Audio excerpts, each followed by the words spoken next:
ఈ వీడియో చివరిదాకా చూడకపోతే నువ్వు శివుడి అసలు సృష్టితత్వాన్ని అర్థం చేసుకోలేవు. ప్రపంచంలో పుట్టిన ప్రతి జీవికి తల్లి తండ్రి ఉంటారు. కానీ శివుడు, అతను పుట్టాడా లేదా ఎప్పుడు ఉన్నాడా? అసలు శివుడు దేవుడా లేదా దేవతలకే భయమేసే శక్తియా? ఈ ప్రశ్నలకు జవాబు పురాణాల్లో స్పష్టంగా ఉంది, కానీ అది ఎవ్వరూ పూర్తిగా చెప్పరు. ఈ కథ చివరిదాకా వింటేనే నువ్వు ఒక విషయం అర్థం చేసుకుంటావు. శివుడు ఎందుకు పూజించబడతాడో కాదు, మనిషి ఎందుకు శివుడిని అర్థం చేసుకోలేకపోతున్నాడో. సృష్టి మొదలు కాకముందు చీకటి లేదు, వెలుగు లేదు, శబ్దం లేదు, కాలం కూడా లేదు. అక్కడ ఉన్నది ఒక్కటే. దాన్ని శూన్యమనలేం, దాన్ని సంపూర్ణమనలేం. అది అస్తిత్వానికి ముందు ఉన్న అస్తిత్వం. వేదాలు దానిని నిర్వచించలేకపోయాయి, మనసు దాన్ని ఊహించలేకపోయింది, శబ్దం దాన్ని పలకలేకపోయింది. అందుకే ఋగ్వేదం అన్నది నో అస్య కశ్చన జనిత, అంటే దీనికి పుట్టుకు చెప్పగలవాడు ఎవరూ లేరు. ఆ పరబ్రహ్మమే కాలక్రమంలో మనుషులు అర్థం చేసుకునే రూపంలో శివతత్వంగా అవతరించింది. శివుడు అంటే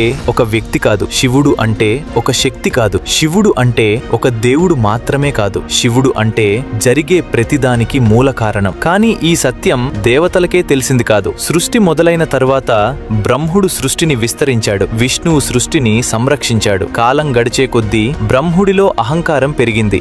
అదే భావన వచ్చింది, నేనే ఈ జగత్తును నిలబెట్టేవాడు అని అనుకున్నాడు. ఈ అహంకారమే సృష్టిలో అసమతుల్యతను తీసుకువచ్చింది. అప్పుడే ఆకాశం చీలిపోయింది, భూమి కంపించింది, దిశలు తలతిప్పాయి. భూమి నుంచి ఆకాశం వరకు ఒక మహాస్తంభం ప్రత్యక్షమైంది.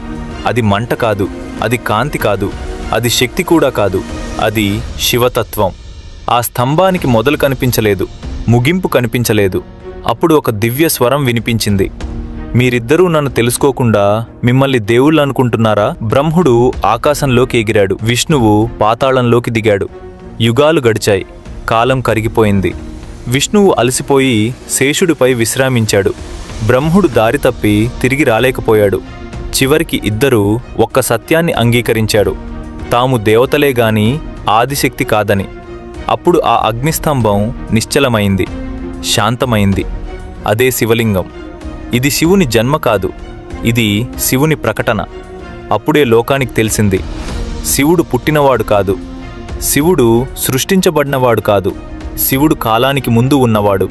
కానీ కథ అక్కడితో ముగియలేదు. శివుడు నిరాకారుడు, నిర్గుణుడు, ధ్యానంలో లీనమైనవాడు. అయితే లోకం రూపం లేకుండా అర్థం చేసుకోలేదని పార్వతి శివుణ్ణి భర్తగా పొందాలని తపస్సు చేసింది. ఆమె తపస్సు భూమిని కంపించింది, ఆకాశాన్ని వణికించింది.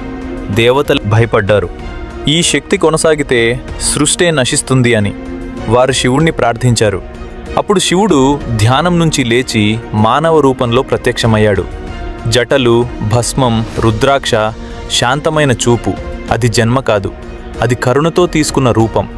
శివుడు పార్వతిని వివాహం చేసుకున్నాడు, గృహస్థ ధర్మాన్ని చూపించాడు. గణేశుడి రూపంలో విఘ్నాలను తొలగించే తత్వాన్ని ఇచ్చాడు. స్కందుడి రూపంలో ధర్మయుద్ధాన్ని నేర్పాడు. కానీ శివుడు ఎప్పుడూ రాజాసనంలో కూర్చోలేదు, అతను శ్మశానంలో ఉన్నాడు.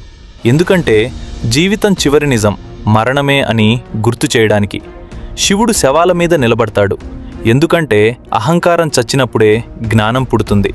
శివుడు నాగాన్ని ధరిస్తాడు, ఎందుకంటే భయాన్ని నియంత్రించిన వాడే నిజమైన శక్తివంతుడు. శివుడు గంగను జటల్లో బంధించాడు, ఎందుకంటే భావోద్వేగాలను అదుపులో పెట్టినవాడే సమతుల్యత పొందుతాడు.